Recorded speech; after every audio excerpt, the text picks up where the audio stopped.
here. I'm setting up YouTube Live and also Facebook Live. Some double duty here. So today it's about what is what's a shaman? So I get that a lot in my practice. People are always asking me what a shaman is. So we're going to talk about that a little bit. Hi, Jessica.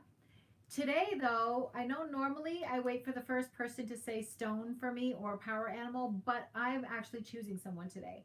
So I am choosing Jade Trish because she is actively sharing everything on the site, like on the page. Like I constantly see shares from her, like she's always sharing posts and everything. So I've decided that Jade Trish gets a stone today. Hi, Pat. So I'll have to put that in the notes if she doesn't actually watch this live at this moment. So Jade Trish's stone is a malachite, actually. So that's kind of what malachite looks like. It's an awesome stone. So that's for her. Now let me just tell a little bit about it. So spiritually, malachite reminds us that we have come here to co-create with the universe and that fate is an illusion. Malachite can be used to draw out impurities, densities, attachments in the energy field. Its frequency melts constrictive energy patterns in the aura and stimulates an energized flow of life throughout the aura and the body. It reminds us, okay, where'd I go here? Oh, it can be used as a grounding tool and will assist one in identifying the steps necessary to bring dreams, visions, and wishes into physical reality. It reveals energetic and emotional boundaries, helps one honor those boundaries for oneself and others. It can be a powerful stone for protection and for abuse, from power abuse on psychic, energetic, and emotional levels. So malachite is an amazing stone, actually.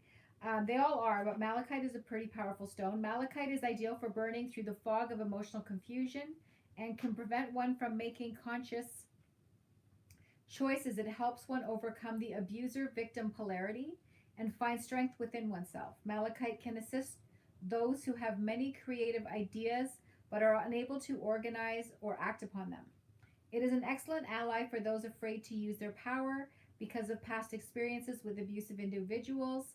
It can assist one in overcoming fear and confrontation of fear of self-expression. It can help those who fear being seen or noticed, or who resist assuming their rightful place as a co-creative force of the universe. Physically, malachite can assist in restoring strength and vitality after illness, in rebuilding and repairing tissue after surgery. It supports the formation of red blood cells and hemoglobin, assisting with oxygenation of the blood and overall vitality. Malachite is excellent for reducing inflammation due to sprains, strains, and other injuries.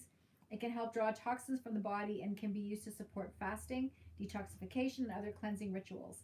It can help alleviate the pain of arthritis or other inflammatory disease. It is wonderful aid to digestion, and it stimulates stomach and colon function. So the affirmation is, I align my personal will with my understanding of divine will, and I move forward with clarity and confidence. So the malachite is an amazing stone. Like, holy. It's a great stone. I'm just going to go back here because I saw some. Oh, hi, Carissa.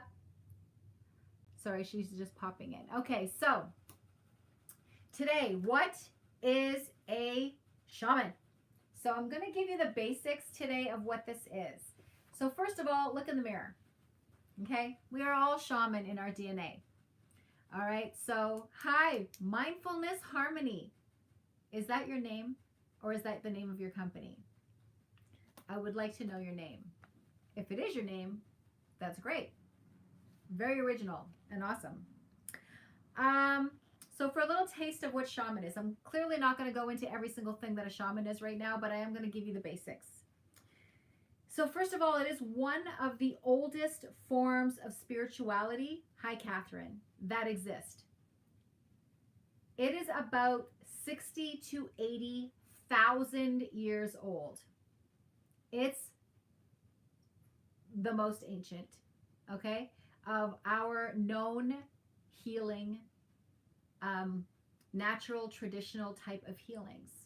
Okay, so it goes back a long time. So I always equate this with, if I don't know how many of you have watched George of the Jungle, but where the gorilla gets dressed up in a tuxedo. I kind of feel like that's what we're like. And if you took off the tuxedo and put us back in the forest, we would once again be the shaman.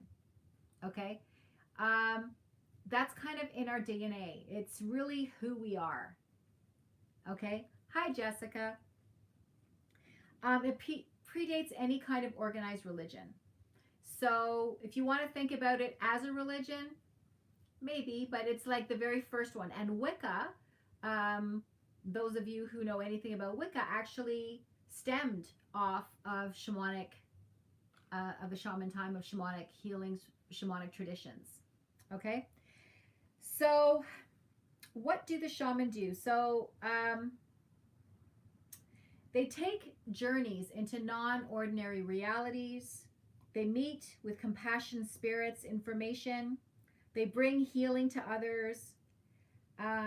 They get their power from nature, from stones, from rivers, from the earth, from plants. Okay. Um, the really cool thing about the shaman was there were shaman tribes everywhere, all over the world, and they all functioned in the same way. Now, there's no internet, there's no Google, clearly at that time. So, how did they know how to be? So, it's just basically the tribes pretty much all functioned in the same way. The hierarchy within the tribes were all the same. The difference would have been, small cultural differences, or the herbs that they were using to do the healings with would have been different, because this herb grows here and that herb grows there. So that part would have also been quite different. I made notes today because I want to make sure that I got everything and then I wanted to tell you. So they call on helping spirits. These are the helping spirits: the plants, the universe, the water, the earth, nature, the wind. So these are the places where they would call upon animals, of course, would call upon these helping spirits to help them exorcise intrusions and negative energies on other people in the tribe, the people that they were trying to help and the people that they were trying to heal. Okay. They would also use instruments and sound. Drums are the best. So they would use drums. You can see I've got a frame drum up there. So drums are the best because that sound of the drum, that boom, boom, boom of the drum, used to be able to easily put people into meditative states. It's almost like a binaural beat, right? And it would put people easily into meditative states. But also, the sound of the drum brings us joy. It makes us feel safe. The very first sound we ever heard was the beating of our mother's heart when we were in the womb. So that sound of that drum beat gave people comfort. It made them feel warm and felt loved. Okay. Bells, rattles. They used to use a lot of movement, moving their energy around, chanting. So these types of things are the things that they would do when they were doing their healing. Okay.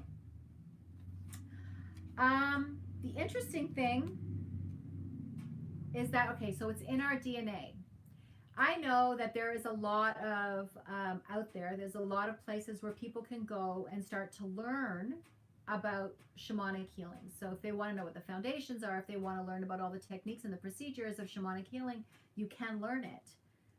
But at the end of the day, when I first found out that I'm shaman, as we all are, but my shaman kind of came out in me. So I find her, she comes in my dreams and stuff, and she teaches me a lot of things. And when I tested with my pendulum, should I go take courses and things to be a shaman, the sound, the voice in my head was basically telling me, you already are.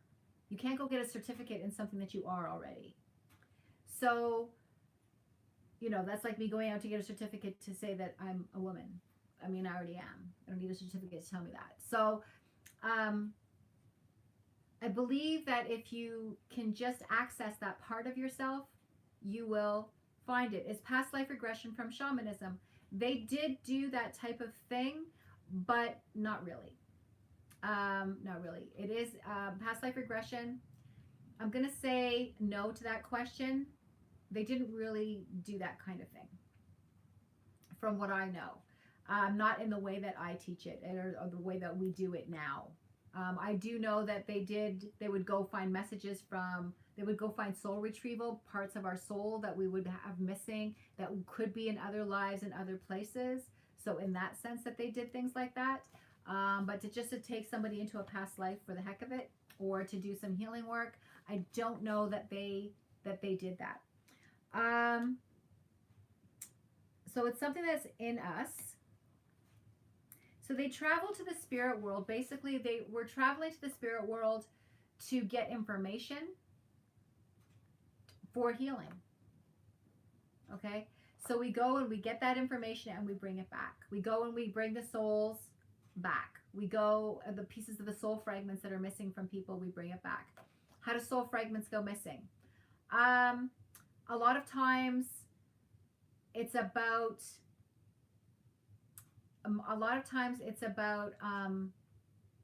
something traumatic happened in some cases. Maybe they were hit. Maybe there was something really horrible that happened in their lives. Maybe somebody became sick that they loved, whatever. But sometimes in those moments, a piece of our soul just disappears. It goes and it hides somewhere. So we're not whole anymore. So a lot of times the shamans would go into trance, into the spirit world, and they would find those pieces of us that were missing and bring them home. Okay? So that was a lot of what they would do. I think I have everything here. Okay, here we go. So shaman means, the word shaman itself means he or she who sees in the dark. A lot of times, even when I do shaman journeying, I cover my eyes with some kind of an eye mask or a blindfold of some kind. It's easier to experience spirit when you're in the dark. When you see light, when you see colors, when you see these things, it's nice to know that it's actually you that's seeing them and it's not something that's coming in from somewhere else. So they would do all of that in the dark. The connection with spirit can be perceived in many ways. Okay, medicine man or medicine woman may be an additional modality. So shamans were not always just the medicine man and the medicine woman. The tribe was a shamanic tribe, but inside those tribes, they had healers, right? They had healers, they had counselors, they had people that helped everybody inside the tribe. Okay, so again, like I said, all the tribes in the world, whether it was in Peru or, what we know as Peru now, or Arizona, or wherever they were in the world, they all pretty much operated in the same way. They believed that there was 3 kinds of worlds. So there was the upper world, the middle world, and the lower world. Okay? The lower world is mainly where the power animals reside. It is not hell. It's not a bad place to be. That's different kind of religion beliefs. What they believed is there was just 3 different levels, right? And so there was the lower world, and that's where, when I do a power animal journey with people, when I take people into a power animal journey, I'm taking them into the lower world. We're going to go find their power animals. Okay? The upper world is where they find their teachers in human form. Okay? So their guides, their teachers that are in human form. So we would, when I take people up to the higher world journey, we're going to a journey to find those teachers. That doesn't mean that a power animal won't go to the higher world, or that one of our teachers won't go into the lower world. Of course they can, but generally speaking, that's where they were found. The middle world is this world. Okay, so the middle world is this world, but it's sort of the spirit side of this world. There are a lot of souls that are stuck here. Okay, and the belief of the shaman always was that they just didn't have enough soul energy or spirit energy to get to either the upper world or to the lower world. Okay, so they get stuck here. Some people don't know that they've passed. Some people have what we call unfinished business. Some of them are just lost. They don't know how to get there. Okay, And they used to have people in the tribes that used to do something called, we call now psychopomp, and their sole purpose was to just cross these people over. They would go into a trance state and find them and cross them, and they would either send them to the upper world or to the lower world, wherever they wanted to go. And sometimes they would do it in droves of people, like it wasn't just one person at a time. It's almost like an imaginary bus, like they would pull up to a station and be like, okay, get on, we're going, right? So they would just take groups of people. Is the middle world a part of the third dimension or beyond? The middle world is this reality right here. So it would be this reality in all of those dimensions. Okay? So in every dimension, it has this reality where the people are residing. So it would be this reality. And so it's the spirit in this reality. They are stuck here. Okay? So they need to be taken to places. When you are going to the lower world, it's always a very positive, a very safe journey.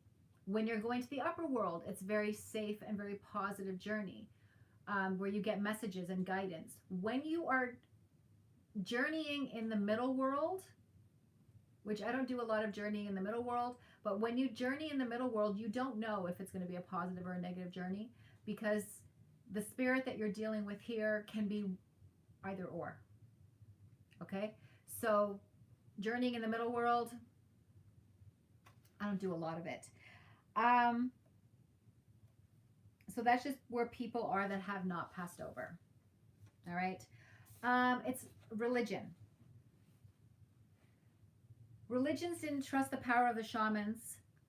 So when Roman Catholics and when religion started coming in, other kind of organized religions came in, shamans were still around. And they didn't trust the shaman. So a lot of Roman Catholics, those types of religions actually began killing the shamans. So there's not enough shamans in this world anymore to do the stuff, because there are still spirits that are stuck in this world. And where before they had people that would cross them over all the time, they had people that would do that all the time, we don't actually have that many people that do that anymore. So there's a lot of spirit that is still drifting in this middle world that are stuck and they are lost. So that's, I actually did do a workshop on psychopomp, and it's kind of an amazing, it's an amazing talent to be able to do. It's an amazing thing to be able to do. So that's with the shaman with there. How do you make your soul happy? So when was the last time you just sang? Or you danced? These types of things make your soul happy. So we want to keep our soul happy, and the shaman knew that. So they would dance and they would chant and they would sing, and this was what kept their soul and their spirit happy. Drumming and rattling and using percussion, these types of things keep our soul happy. Okay? They used to use, in their vision quests, they would use, and they do in some places, they use ayahuasca, and that is an herb. It's a recipe of herbs where they've put together that take you into this vision quest. I personally have not done ayahuasca yet, and I don't know that I will.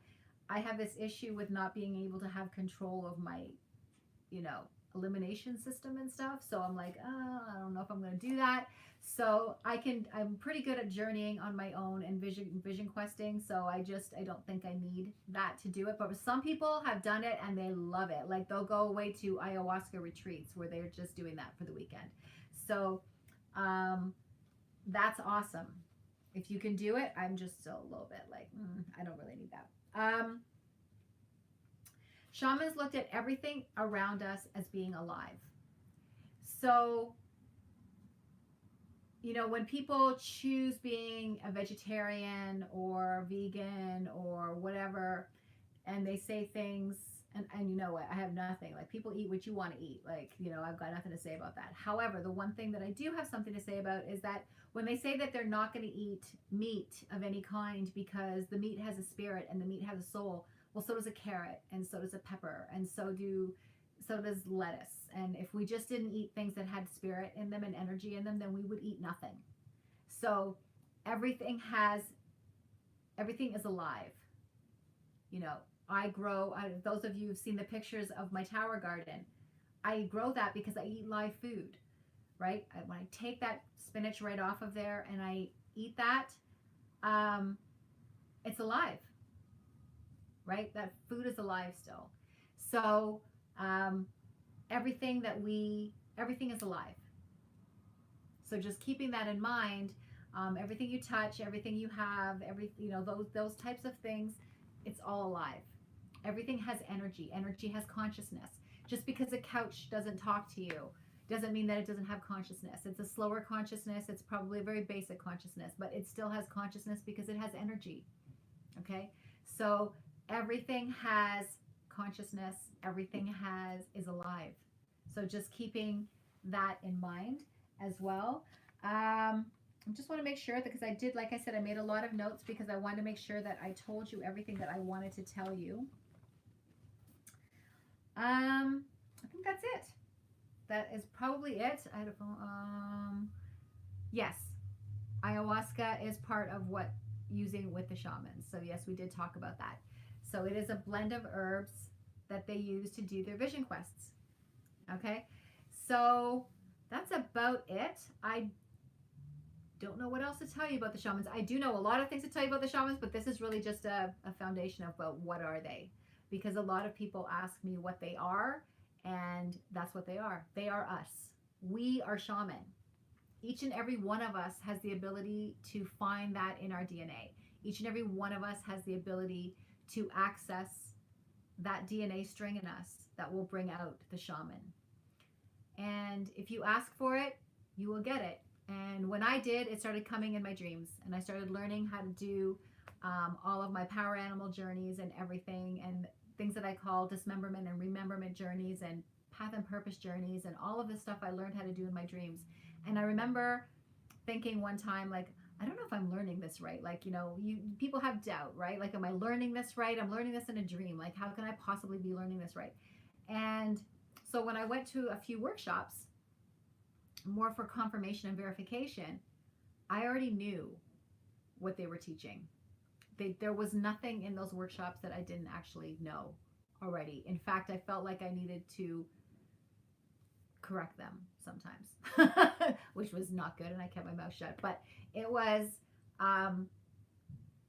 just a nice verification for me that when I did access that part of myself, the information that I was getting downloaded was accurate. And it was in a style that was perfect for me. Some shamans, when they take people on a shaman journey, for instance, a power animal journey, they will do the journey for them. So basically, they'll lay on the floor and one will touch the other, whether you're just touching hips or touching feet or touching legs or, shoulders and hips or whatever. And the shaman would do the journey for the person who wanted to know what their power animal was. I don't really do it that way because I'm all about experiencing. So for me to go in and find out that your power, like I do on the Facebook page, right? I tell you guys what your power animal is. That's okay, except that you don't get to experience your animal, right? Actually being taken into a journey, right? Being guided into that journey where it's you that comes back and tells me what your animal is. That's, to me, an experiential shamanic journey, because now you've learned the energy of your animal. You felt it, because not only do I have you find your animal, I let you guys play, right? You guys play, you run, you jump, you swim, whatever it is that you do, but you spend time together. So just as if your child or your mom or your husband was to walk in the door and you see them and you recognize them, you will know when your energy is with you, when that power animal was with you, because you will feel and recognize their energy. If I tell you that your power animal is a bear or a wolf, that's great information, but how are you going to know when they're with you? Right? How are you going to know? So, because you didn't actually feel them. So to me, you need to feel that. You need to experience that. It's great for me to tell you what they are, but how are you ever going to experience that? Right? So it's going in and finding that animal on your own. And after that, you can go back in on your own and do some healing with your animal, or hang out with your animal, or find out if you have more animals, right? Like you can do that. But it always, sometimes, especially in this day and age where there's not like, shamans on every corner, you need to be led in the first time, right? Sometimes it takes a couple of times. You get led in, you understand it, you feel it, and then you can do it on your own, right? You did. Are the people we see around the fire, or are they our, sorry, I can't see that. Oh, here we are. Our spirit shamans. Sometimes the people that you see around the fire, well, all the time, the people that you see around the fire, not necessarily your teachers, more elders that are there to help you heal. So when I take you in, I took you around the fire. Some people don't go around the fire. Some people find they have an old oak tree in their backyard, and every single time that they want to do a journey to the lower world, they just imagine their old oak tree just opens up a doorway, and they go in. I like to go around the fire. I like to spend some time doing some healing. So when I take people in, we do some healing work first, and then we go in. Okay? So if people see elders around the fire, they're usually there to help you heal. They're usually there to work with you, empower you, get you ready for your journey. Okay? That's the purpose of the elders on the journeys that I take people to. Okay?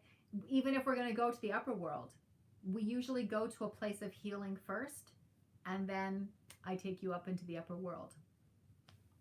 So that's really the difference that I have between me doing it for you and you doing it for yourself. The other thing is, like, even doing some soul retrieval work, right? A lot of us are missing parts of our soul. A lot of us are not whole. So for me to go and find your soul piece and bring it back for you is one thing. It will empower you for sure. But for me to sort of guide you through and have you go get it, right? Because you can. So for you to go get it and bring it back is way more empowering, right?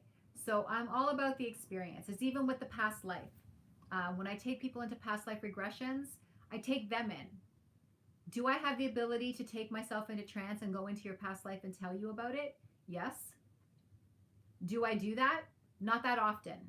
I do that if I have a client that absolutely cannot do it, like has tried a few times and can't, because they're just standing in their own way.